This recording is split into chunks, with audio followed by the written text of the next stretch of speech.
చెప్పు భోజనం ఎలా ఉంది? బాగుంది. ఏమేమి ఇస్తున్నారు?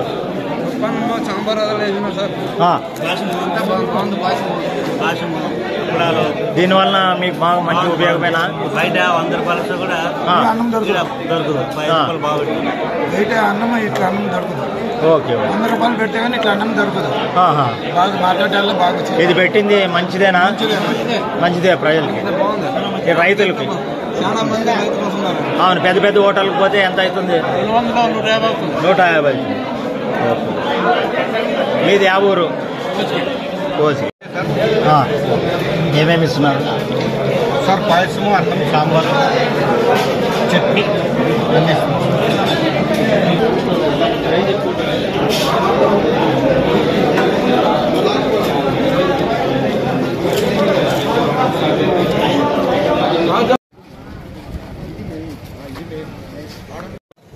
ఈరోజు ఆదోని మార్కెట్ యార్డ్ కమిటీలో రైతుల కోసం ఇక్కడ వచ్చేటువంటి ఎవరైతే మార్కెట్ సదుపాయాన్ని ఉపయోగించుకునే వాళ్ళ కోసం ప్రత్యేక భోజన వసతి కార్యక్రమాన్ని ఇక్కడ ప్రారంభించడం జరిగింది. మామూలుగా సబ్సిడీతో ఇచ్చేటువంటి భోజనం రైతులు ఇక్కడికి వస్తారు, పొద్దున వస్తారు, సాయంకాలం దాకా ఉండి పత్తి కానీ లేదా వాళ్ళకు సంబంధించిన ఉత్పత్తులన్నీ కూడా ఇక్కడ అమ్ముకొని వెళ్తారు. దీనికి సమయం పడుతుంది. మధ్యాహ్నం ఆకలితో ఉంటారు. బయటికి వెళ్తే మామూలుగా 70 రూపాయలు 100 రూపాయలు అయ్యే భోజనాన్ని ఇక్కడ మామూలుగా అయితే 15 రూపాయలకి చేయాలి. దాన్ని కూడా తగ్గించి 10 రూపాయల మార్కెట్ యార్డ్ వైపు నుంచి కూడా సబ్సిడీ పెట్టి, ప్రభుత్వం వైపు నుంచి సబ్సిడీ పెట్టి కేవలం 5 రూపాయలకే మంచి భోజనాన్ని ఇక్కడ ప్రతి రైతుకు కూడా, మామూలు అంటే భోజనం అంటే అట్ట ఇట్లా ఏదో రైస్ కాదు, మంచి భోజనం, దాంతోపాటు కర్రీ అయితేనేమి, స్వీట్ అయితేనేమి, లేకపోతే సాంబార్ అయితేనేమి, అప్పడం అయితేనేమి, పెరుగు అయితేనే, మజ్జిగ అయితేనేమి, వీటన్నింటికి కలిపి కేవలం 5 రూపాయలకే రైతులకు మీరు అక్కడ చూస్తే ఎంత ఆనందంగా తింటున్నారో, వాళ్ళ కడుపు నిండా తింటున్నారో, నిజంగా అవి చూస్తే మన కడుపు నిండిపోతుంది. అంత బాగా ఈ కార్యక్రమాన్ని మొదలు పెట్టడం నాకు నిజంగా అదృష్టంగా అనిపిస్తాను నేను. ఇక రెండో విషయానికి వస్తే, కేంద్ర ప్రభుత్వం రైతుల పట్ల చేస్తున్నటువంటి మంచిని కూడా ఒకసారి ఆలోచన చేయండి. నరేంద్ర మోదీ ప్రభుత్వం గత సంవత్సరంలో 6,250 రూపాయలు ఉన్నటువంటి ఒక వెరైటీ ఆఫ్ పత్తికి ఈరోజు 7,121 రూపాయలు, అంటే సుమారుగా 500 రూపాయలు అదనంగా కనీస మద్దతు ధరను పెంచింది. క్వింటాల్కి ఏదైతే మనం మద్దతు ధర అంటున్నామో, ఈ రేటు కంటే తగ్గకుండా కొనాలి అంటున్నామో ఆ రేటును పెంచింది. ఇంకో వెరైటీకి 7,020 రూపాయలు ఉన్నటువంటి వెరైటీని 7,521 రూపాయలు, దానికి కూడా 500 రూపాయలు పెంచింది. నరేంద్ర మోదీ ప్రభుత్వం రైతుల పక్షపాతి అని చెప్పడానికి ఇంతకు మించి ఉదాహరణ ఏం కావాలి? ప్రతి సంవత్సరము కూడా 500 రూపాయలు ఎంతో కొంత కేవలం పత్తి మీద మాత్రం. ఇప్పుడు నేను పత్తి ఎందుకు మాట్లాడుతున్నానంటే, మన మార్కెట్కు పత్తి ఎక్కువ వస్తుంది కాబట్టి పత్తి గురించి మాట్లాడుతున్నాను.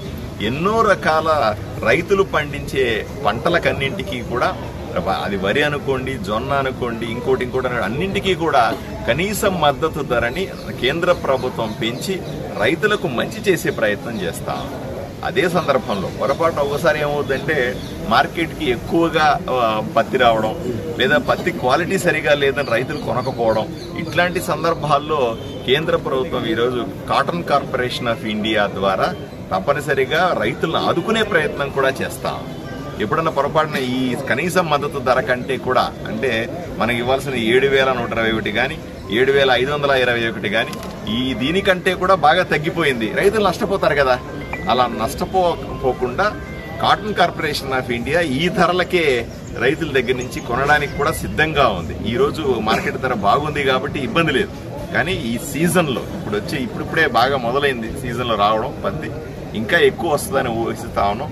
పొరపాటున క్వాలిటీ విషయంలో కానీ, లేదా మార్కెట్లో ధరల విషయంలో కానీ, లేదా దళారుల విషయంలో కానీ ఇంకేదన్నా సమస్యలు వచ్చి కానీ, లేదా తేమ శాతం ఎక్కువ ఉండి కానీ, లేకపోతే పాడైన పత్తి కానీ ఎప్పుడన్నా రేటు విపరీతంగా పడిపోతే కాటన్ కార్పొరేషన్ ఆఫ్ ఇండియా ద్వారా, అది కేంద్ర ప్రభుత్వ సంస్థ, అది దాని ద్వారా కూడా మనం ఇక్కడ పత్తి కొనుగోలు చేయడానికి ఈరోజు మార్కెట్ కమిటీ సిద్ధంగా ఉందని రైతులకు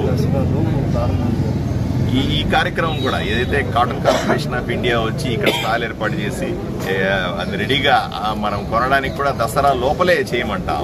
ఇంకో 10-15 రోజుల్లోనే ఈ కార్యక్రమాన్ని కూడా ప్రారంభిస్తాం. బ్రహ్మాండ రైతులకు సహాయకారిగా, రైతులకు మంచి జరిగే విధంగా, వాళ్ళ ఉత్పత్తులకు మంచి ధర పలికే విధంగా ఇక్కడ చేయగలిగితే మిగతా మార్కెట్లతో పోల్చుకుంటే మనది పెద్ద మార్కెట్. ఆంధ్రప్రదేశ్లోని 2వ పెద్ద మార్కెట్ ఆదోని మార్కెట్ యార్డు. ఈ మార్కెట్ యార్డ్ని మరింత అభివృద్ధి చేసుకుని దీని ద్వారా రైతులకు మరింత సేవ చేయడానికి ప్రయత్నం చేస్తాం. సార్, గతంలో 15 రూపాయలు ఇవ్వాలి. కూటమి ప్రభుత్వం వచ్చిన తర్వాత తప్పనిసరిగా ఇప్పుడు అన్నా క్యాంటీన్లు కదండి.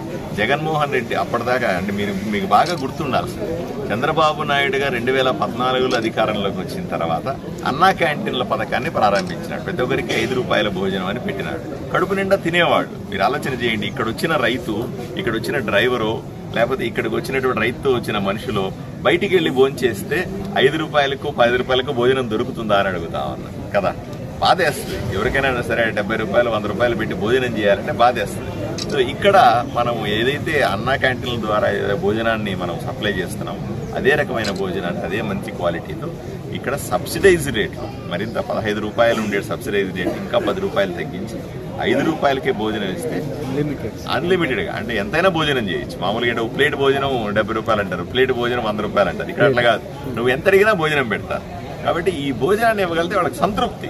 కూటమి ప్రభుత్వం వచ్చింది, కొత్తగా ఎమ్మెల్యే వచ్చినాడు, కొత్తగా ముఖ్యమంత్రి గారు వచ్చారు, కొత్తగా ఉప ముఖ్యమంత్రి గారు వచ్చారు, కొత్తగా ప్రధానమంత్రి వచ్చారు. ఈ కూటమి ప్రభుత్వంలో కనీసం కడుపు నిండా భోజనాన్ని పెట్టగలుగుతున్నారు అనే ఉద్దేశంతో చాలా సంతోషపడతారు. అదేంటే వాళ్ళు చేసే పనుల మీద ఫోకస్ ఉంటుంది. అలాగే వాళ్ళు అన్నిటికంటే రైతు బాగుండాలి, అంతే లక్ష్యం ఒకటే, రైతు బాగుండాలా, పేదవాడు బాగుండాలి. పేదవాడికి పట్టెడు అన్నం లేకుండా, ఇబ్బంది లేకుండా, తినడానికి తిండి లేకుండా ఉండరాదు అనేటువంటి ప్రాథమిక సూత్రాన్ని మేము ఇక్కడ పాటిస్తాం. అంతమించేది